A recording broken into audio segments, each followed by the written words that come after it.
చిరంజీవి తనపై మాట్లాడిన మాటలను కొన్ని వెబ్సైట్లు తప్పుగా వక్రీకరించాయని దిల్ రాజు అన్నారు. తనపై తప్పుడు వార్తలు రాస్తే తాట తీస్తానని హెచ్చరించారు. ఇక నుంచి ఊరుకునే ప్రసక్తే లేదన్నారు. తప్పుడు రాతలతో ఏం చేద్దామనుకుంటున్నారని మండిపడ్డారు దిల్ రాజు. ఇదే అంశంపై మరిన్ని డీటెయిల్స్ మా కరెస్పాండెంట్ ఓం ప్రకాష్ అందిస్తారు. ఓం ప్రకాష్ గారు చెప్పండి. దిల్ రాజు ఈ రోజు ఆవేదన వ్యక్తం చేయడంలో 100% కరెక్ట్ ఉంది. ఎందుకు అంటే ఈ రోజు ఆయన ఫిలిం ఛాంబర్కి ప్రెసిడెంట్గా ఉన్నారు కాబట్టి సంక్రాంతికి వస్తున్న సినిమాలని కాస్త షార్ట్ అవుట్ చేసి ఒకదాని మీద ఒకటి పడకుండా కాస్త రిలాక్స్డ్గా రిలీజ్ చేస్తే బెటరు అని చెప్పేసి ఆయన గత 10 రోజులుగా గట్టిగా ఎక్సర్సైజ్ చేస్తున్నారు. అందులో భాగంగానే మనకు తెలుసు ఈగిల్ సినిమా సంక్రాంతి బరి నుంచి వెళ్ళి ఫిబ్రవరి 9కి వెళ్ళింది. ఈ నేపథ్యంలో హనుమాన్ సినిమాకి ఏదో అన్యాయం జరుగుతోంది అంటూ కొంతకాలంగా సోషల్ మీడియాలో జరుగుతోంది. అయితే ఆ అన్యాయం దిల్ రాజు కారణంగా జరుగుతోంది అనే వార్తలు కూడా వస్తున్నాయి. దీని మీద ఏంటంటే Chiranjeevi to be frank pre release ఫంక్షన్లో ఏం చెప్పారంటే హనుమాన్ ప్రీ రిలీజ్ ఫంక్షన్లో 2017లో నా సినిమా ఖైదీ నెంబర్ 150 వచ్చింది, అలాగే బాలకృష్ణ గౌతమిపుత్ర శాతకర్ణి వచ్చింది. అదే సమయంలో దిల్ రాజు శతమానం భవతి సినిమాని రిలీజ్ చేశారు. అంటే శర్వానంద్ సినిమా కదా కాస్త వెనక్కి బెటర్ ఏమో అంటే సార్ నా సినిమా కంటెంట్ మీద నమ్మకం ఉంది, ఖచ్చితంగా ఆ సినిమాని జనం ఆదరిస్తారు అనే ఒక విశ్వాసంతో నేను సంక్రాంతికి వస్తున్నాను అని చెప్పారు. కాబట్టి కంటెంట్ మీద నమ్మకం ఉన్న నిర్మాతలు ఎవరైనా సంక్రాంతి బరిలో ఏ హీరోతో అయినా పోటీ పడవచ్చు అనే ఒక పాజిటివ్ యాంగిల్లో చిరంజీవి చెప్పారు. అది వదిలేసి చిరంజీవి ఏదో దిల్ రాజుకి నువ్వు అప్పుడు అలా చేసావు కదా ఇప్పుడు ఇలా చేస్తున్నావు ఏంటి అని ఏదో ఒక హెచ్చరిక చేసినట్టుగానో లేకపోతే ఆయన ఏదో అప్పుడు అలా మాట్లాడి ఇప్పుడు ఇలా మాట్లాడారు అన్న టైప్లో సోషల్ మీడియాలో నిన్న రాత్రి నుంచి విపరీతంగా ట్రోల్ అవుతుంది. అది దిల్ రాజు మనసుకి బాధ కలిగించిన మాట వాస్తవము. దానికి ఆయన వివరణ ఇచ్చారు. ఎట్ ది సేమ్ టైం ఇంకోటి ఏంటంటే ఇక్కడ 4 సినిమాలు అంటే ఒక సినిమా పోస్ట్ పోన్ అయిన తర్వాత 4 సినిమాలు సంక్రాంతి బరిలో నిలుస్తున్న టైంలో తమిళనాడు నుంచి 2 సినిమాలు డబ్బింగ్ సినిమాలు తెలుగులో రాబోతున్నాయి అనేటువంటిది కూడా ఎంతో కాలంగా జరుగుతోంది. అందులో ఏంటంటే ఐలాన్ సినిమా ఒకటి, రెండోది ఏంటంటే మిల్లర్ అనమాట మన ధనుష్ సినిమా ఒకటి. అయితే ఈ 2 సినిమాల్లో కూడాను మొదటి ధనుష్ సినిమా ఆల్రెడీ తెలుగులో రిలీజ్ కావట్లేదు, పాన్ ఇండియా లెవెల్లో మిగిలిన భాషలో రిలీజ్ అవుతుందని చెప్పారు. ఐలాన్ సినిమా దగ్గరికి వచ్చేసరికి దానిని ఇక్కడ దిల్ రాజు ఆంధ్రాకిను వైజాగ్కి రిలీజ్ చేస్తున్నాడు. అలాగే మిగిలిన ప్రముఖ డిస్ట్రిబ్యూటర్స్ 12వ తారీఖు రిలీజ్ చేస్తున్నారని ఒక వార్త ఉదయం వచ్చింది. నిజానికి దిల్ రాజు ఆ సినిమా కూడా పోస్ట్ పోన్ చేశామని చెప్పారు. కానీ ఆ వార్త సోషల్ మీడియాలో అధికారికంగా రాకుండా ఉంటే చాలా బాగుండేది. ఎప్పుడైతే ఆ వార్త వచ్చిందో దాంతోపాటుగా ఏమైపోయింది అంటే అందరూ కూడాను ఇగో చూసారా దిల్ రాజు ఏది మన ఈగల్ సినిమాని పోస్ట్ పోన్ చేసి ఆ ప్లేస్లోకి ఐలాన్ సినిమాని తీసుకొస్తున్నాడు శివకార్తికేయంది అనేటువంటి ఒక ప్రచారం జరిగింది. ఆ విషయంలో కూడా ఆయన అన్నది ఏంటంటే మీకు అలాంటిది ఏదన్నా డౌట్ ఉంటే నేను మీకు అందుబాటులో ఉంటాను కాబట్టి నన్ను డైరెక్ట్గా కాంటాక్ట్ చేయండి, నాతో మాట్లాడండి, అంతేగాని గాలి కబుర్లు పోగేసి వెబ్సైట్స్ వాళ్ళు యూట్యూబ్ వాళ్ళు దయచేసి ఇలాంటి తప్పుడు వార్తల ప్రచారంలోకి తీసుకురావద్దు, వాళ్ళ తాట తీస్తాను అని చెప్పారు. ఆయన ఆవేశంలోనూ ఆ ఆవేదనలో కూడా కొంత అర్థం ఉంది. ఏదేమైనా కానీ బాగున్న సినిమాలు ఆడితే అది స్టార్ హీరోనా చిన్న హీరో సినిమానా అన్నది అప్రస్తుతము. రేపొద్దున 12వ తారీఖు నుంచి ఏదైతే 14వ తారీఖు మధ్యలో వస్తున్న ఈ 4 సినిమాల్లో ఏది బాగుంటే దానికి జనం పట్టం కడతారు. ఎందుకంటే నిన్న చిరంజీవి కూడా అన్నారు అంటే చిన్న హీరోల సినిమాకి మార్నింగ్ షోకి రాకపోవచ్చు, మ్యాట్నికి రాకపోవచ్చు, కానీ ఫస్ట్ షోకో సెకండ్ షోకో వస్తారు కదా, ఫస్ట్ రోజు రాకపోయినా తర్వాత రోజు వస్తారు కదా. కాబట్టి ఓవరాల్గా కంటెంట్ ప్రధానంగా ఉన్న సినిమాలు స్టార్ ఇమేజ్ ఉన్న సినిమాలకి ఖచ్చితంగా ఓపెనింగ్స్ వస్తాయి, అలాగే లాంగ్ రన్ కూడా ఉంటుంది. ఆ విషయాన్ని అర్థం చేసుకోండి తప్పితే నా మీద పడి ఏడవద్దు అని మాత్రం దిల్ రాజు ఈరోజు స్పష్టంగా చెప్పారనుకోవాల్సి ఉంటుంది. శ్రవంతి. ఓం ప్రకాష్ గారు గతంలో కూడా దిల్ రాజు పై సంక్రాంతి సీజన్లోనే థియేటర్స్ విషయంలో ఎలిగేషన్స్ చాలా ఎదుర్కొన్నట్టున్నారు. ఎందుకంటే Dil Raju not only producer, ఆయన ఒక ఎగ్జిబిటర్ కూడా. ఆయన ఎక్కువగాను అలాగే ఇక్కడ నైజాంలో రిలీజ్ చేస్తుంటారు, అలాగే విశాఖపట్నంలో కూడా సినిమాలు రిలీజ్ చేస్తుంటారు. ఆయన ఎప్పుడు కూడాను యాజ్ ఇట్ ఈస్గా ఒక బిజినెస్ మ్యాన్ లాగానే ఏదైనా ఆలోచిస్తారంటే సినిమాని నిర్మించినా కానీ పంపిణీ చేసినా కానీ. ఈ రోజున కూడా ఆయన గుంటూరు కారం సినిమాని అదే ఉద్దేశంతో తీసుకున్నారు, పంపిణీ చేస్తున్నారు. ఆయన ఒక పంపిణీదారుడు అయినంత మాత్రాన ఆయన మీద బురద చల్లడం అనేది అంటే థియేటర్స్ ఆయన ఉన్నాయి కాబట్టి ఆయనకుంటే సౌలభ్యం ఆయనకుంటుంది ఖచ్చితంగా. అలాగే చిన్న థియేటర్లకి పూర్తిగా రూల్డ్ అవుట్ చేసేసి దిల్ రాజు ఇవ్వలేదు అనే మాట కూడా కరెక్ట్ కాదండి. ఎందుకంటే మనం 2 సైడ్లో ఆలోచించాలి. సహజంగా థియేటర్స్ వాళ్ళు ఏం చేస్తారంటే అంటే దిల్ రాజుకే మొత్తం అన్ని థియేటర్లు ఉండవు కదా, కొన్ని దిల్ రాజు సొంత థియేటర్లు ఉంటాయి, కొన్ని దిల్ రాజు అండర్లో ఉన్నాయి ఉంటాయి, కొన్ని దిల్ రాజు హైర్ చేయగలిగే ఉంటాయి.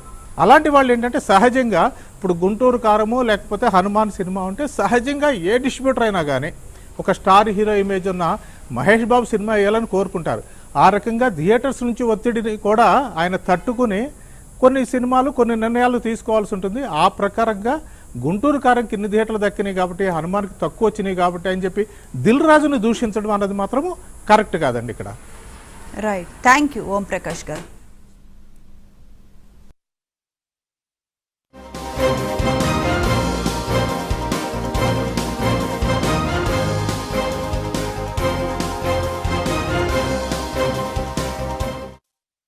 సంక్రాంతికి సినిమాలు రిలీజ్ అవుతుంటాయి.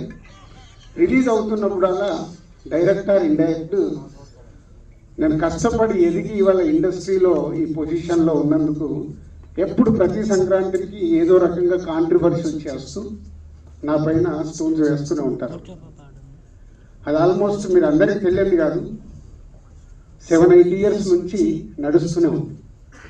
సో నేను చిరంజీవి గారు మాట్లాడుతూ వారు ఎంత బాగా చెప్పారు, దిల్ రాజుకు తెలుసు దేనికి ఎలా ఏం చెయ్యాలి అని, ఎక్స్పీరియన్స్ పర్సన్ అని.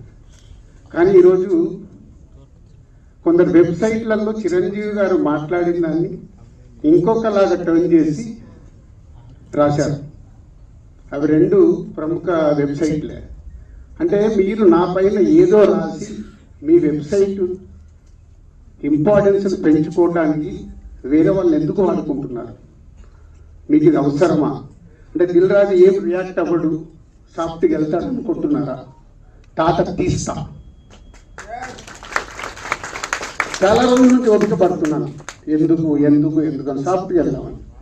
సంబంధం లేకుండా పోనీ ఆ ప్రొడ్యూసర్ వచ్చి మీ దగ్గర ఏమన్నా మాట్లాడా? మీకు ఎంత దమ్ముంటే ఆ ప్రొడ్యూసర్ నన్ను స్టేజ్ పై పిలిచి కూర్చోబెట్టి క్వశ్చన్స్ వేయండి. ఎందుకు ప్రతి సంక్రాంతికి నన్నే టార్గెట్ చేయాలి? ఇంతమంది నన్ను అభిమానిస్తున్నారు కదా, ఇంత 95% నన్ను ఇష్టపడతారు, 5% ఇష్టపడతారా? అది ఇష్టపడరా వాళ్ళు ఇష్టం. ఒక మనిషిగా నేను అందరినీ సాటిస్ఫై చేయలేదు. సాటిస్ఫై చేస్తున్నాను కాబట్టి ఇండస్ట్రీలో నాకు ఈరోజు ఇంత మంచి పేరు ఉంది. మీ అందరికీ తెలుసు, దిల్ రాజు అంటే ఒక బ్రాండ్ బిల్డ్ చేశారు. వ్యాపార పరంగా వచ్చే కొన్ని కాంట్రవర్షియల్స్ని మీరు అడ్వాంటేజ్గా తీసుకొని ప్రతి సంక్రాంతికి మీ వెబ్సైట్లు, మీ కొన్ని యూట్యూబ్ ఛానల్స్ కొన్నిటికి వాడుకుంటున్నారు. అది 100% తప్పు. మళ్ళీ ఎవడో రాశాడు, దిల్ రాజు గారు ఏదో తమిళ సినిమా రిలీజ్ చేస్తున్నాడని. ఎవరు చెప్పారు నీకు నేను రిలీజ్ చేస్తున్నానని? ఎవరు చెప్పారు? లేదా ప్రూఫ్ ఉందా నేను చేస్తున్నానని ఉందా? ఆ తమిళ సినిమాను కూడా రిలీజ్ పోస్ట్పోన్ చేయించింది నేను, తెలుగులో రిలీజ్ వద్దు అని. మీకు తెలియని న్యూస్లు రాసుకుంటూ ఎందుకు వాడుకుంటున్నారు? ఇందాక నేను అన్నాను కదా, తాట తీస్తాను. ఈజీగా తీసుకోవద్దు. నా పైన ఏదైనా రాస్తే, తప్పుడు రాతలు రాస్తే, మీకు తెలియకుండా కాంట్రవర్సీ చేస్తే ఈ రోజు నుంచి నేను ఊరుకోను. ఎన్ని రోజులు నడిచిపోయి గురించి ఎక్కడన్నా తప్పుగా నా పేరు పెట్టి రాస్తే తాట తీస్తా. దీంట్లో తేడా లేదు. నిజాయితీగా మీకు ఏదైనా న్యూస్ ఉంది రండి, 24 hours అవైలబుల్. మీకు ఏదైనా న్యూస్ కావాలి, సరే ఇలా ఉంది ఇదేంటని అడగండి, నేను సమాధానం ఇస్తాను. నా పిఆర్ వాళ్ళు కూడా మాట్లాడారు డైరెక్ట్. ఎప్పుడన్నా మీ మీడియా వాళ్ళందరూ ఐఎమ్ అవైలబుల్ ఎనీ టైం. మీ మెసేజ్లకు నేను రిప్లై ఇస్తాను, మీ ఫోన్ కాల్స్కి నేను రిప్లై ఇస్తాను. చెప్పండి మీ మీడియా వాళ్ళందరూ, ఎప్పుడన్నా నేను లేనా, అవైలబుల్ లేనా? దేనికి? మీ మైలేజ్ కోసం నన్ను వాడితే మళ్ళీ మళ్ళీ చెప్తున్నా, తాత తీస్తా, గుర్తుపెట్టుకో.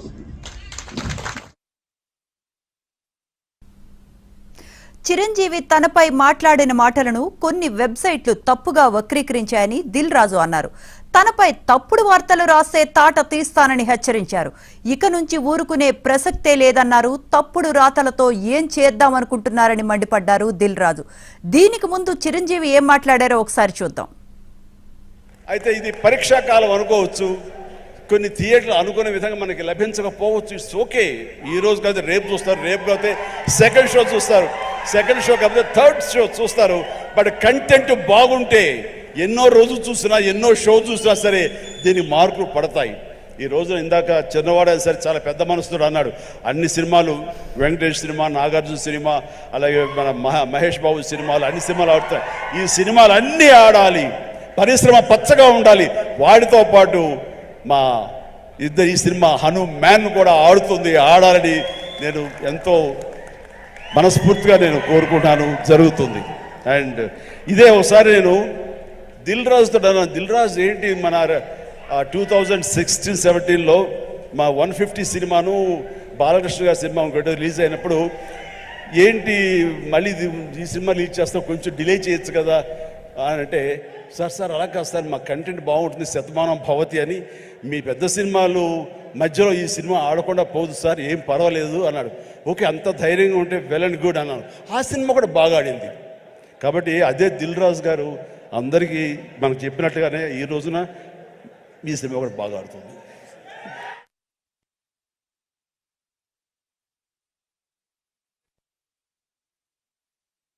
సినిమా రిలీజ్ అవుతుంటాయి. రిలీజ్ అవుతున్నప్పుడల్లా డైరెక్టర్ ఇండైరెక్ట్ నేను కష్టపడి ఎదిగి ఇవాళ ఇండస్ట్రీలో ఈ పొజిషన్లో ఉన్నందుకు ఎప్పుడు ప్రతి సంక్రాంతికి ఏదో రకంగా కాంట్రవర్సీ చేస్తూ నా పైన స్టోన్స్ వేస్తూనే ఉంటారు. అది ఆల్మోస్ట్ మీరు అందరికీ తెలియదు కాదు, 7-8 years నుంచి నడుస్తూనే ఉంది. సో నేను చిరంజీవి గారు మాట్లాడుతూ వారు ఎంత బాగా చెప్పారు, దిల్ రాజుకు తెలుసు దేనికి ఎలా ఏం చెయ్యాలి అని, ఇది ఎక్స్పీరియన్స్ పర్సన్ అని. కానీ ఈరోజు కొందరు వెబ్సైట్లలో చిరంజీవి గారు మాట్లాడిన దాన్ని ఇంకొకలాగా టర్న్ చేసి రాశారు. అవి 2 ప్రముఖ వెబ్సైట్లే. అంటే మీరు నా పైన ఏదో రాసి మీ వెబ్సైట్ ఇంపార్టెన్స్ పెంచుకోవడానికి వేరే వాళ్ళని ఎందుకు వాడుకుంటున్నారు? మీకు ఇది అవసరమా? అంటే దిల్ రాజు ఏం రియాక్ట్ అవ్వడు, సాఫ్ట్గా వెళ్తాడు అనుకుంటున్నారా? తాత తీస్తా. చాలా రోజుల నుంచి ఓపిక పడుతున్నాను, ఎందుకు అని సాఫ్ట్గా వెళ్దామని. సంబంధం లేకుండా పోనీ ఆ ప్రొడ్యూసర్ వచ్చి మీ దగ్గర ఏమన్నా మాట్లాడా? మీకు అంత దమ్ముంటే ఆ ప్రొడ్యూసర్ని నన్ను స్టేజ్ పై పిలిచి కూర్చోబెట్టి క్వశ్చన్స్ వేయండి. ఎందుకు ప్రతి సంక్రాంతికి నన్నే టార్గెట్ చేయాలి? ఇంతమంది నన్ను అభిమానిస్తున్నారు కదా, 95% నన్ను ఇష్టపడతారు, 5% ఇష్టపడతారా? అది ఇష్టపడరా వాళ్ళ ఇష్టం. ఒక మనిషిగా నేను అందరినీ సాటిస్ఫై చేయలేదు. సాటిస్ఫై చేస్తున్నాను కాబట్టి ఇండస్ట్రీలో నాకు ఈరోజు ఇంత మంచి పేరు ఉంది. మీ అందరికీ తెలుసు, దిల్ రాజు అంటే ఒక బ్రాండ్ బిల్డ్ చేశారు. వ్యాపార పరంగా వచ్చే కొన్ని కాంట్రవర్షియల్స్ని మీరు అడ్వాంటేజ్గా తీసుకొని ప్రతి సంక్రాంతికి మీ వెబ్సైట్లు, మీ కొన్ని యూట్యూబ్ ఛానల్స్ కొన్నిటికి వాడుకుంటున్నారు. అది 100% తప్పు. మళ్ళీ ఎవడో రాశాడు, దిల్ రాజు గారు ఏదో తమిళ సినిమా రిలీజ్ చేస్తున్నాడని. ఎవరు చెప్పారా నీకు నేను రిలీజ్ చేస్తున్నానని? ఎవరు చెప్పారు? లేదా ప్రూఫ్ ఉందా నేను చేస్తున్నానని ఉందా?